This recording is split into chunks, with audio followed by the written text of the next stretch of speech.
Bonsoir et merci de nous rejoindre pour cette session d'information sur la RTB. Les militantes du Nouveau Temps pour la démocratie NTD, un parti de la majorité présidentielle, sont réunis depuis ce matin à Ouagadougou pour leur conférence nationale des femmes du parti.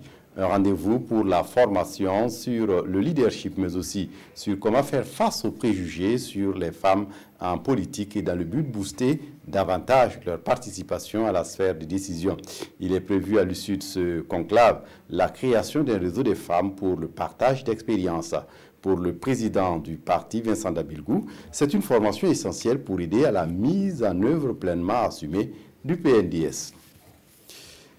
Les membres de la coalition des associations des personnes vivant avec un handicap ont marché ce matin pour soutenir les forces de défense et de sécurité à Ouagadougou et dans les chefs-lieux des régions.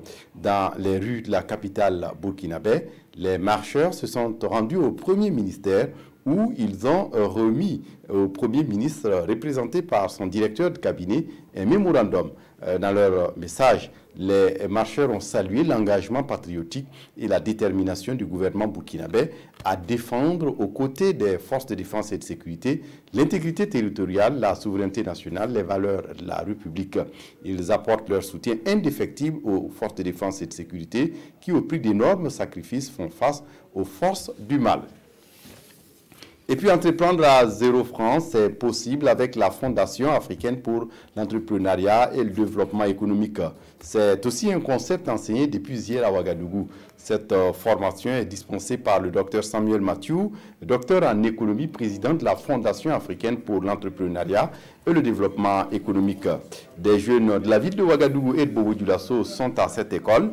Pour beaucoup, la question de financement est un frein à l'entrepreneuriat et la Fondation veut donc briser ce tabou à travers sa formation en outillant les participants à débuter des activités sans attendre des financements extérieurs et contribuer ainsi à la constitution d'entreprises africaines fortes, viables et compétitives.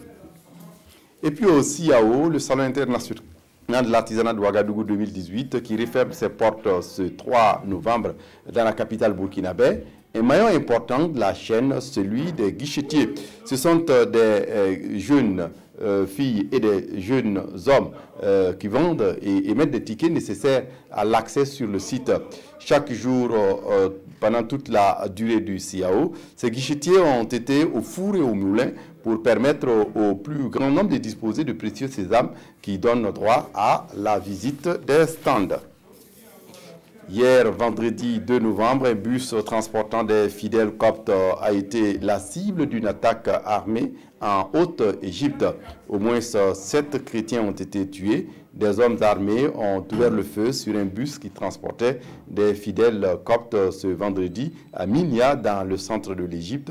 Et selon les médias locaux, les pèlerins se rendaient au monastère de Saint-Samuel. Un responsable de la sécurité a indiqué à l'AFP que l'attaque a fait des morts et des blessés. L'attaque a été revendiquée par Daesh. C'est tout pour ce flash. Je vous retrouve à 20 h pour le développement de toutes ces actualités. Merci de votre attention et à bientôt.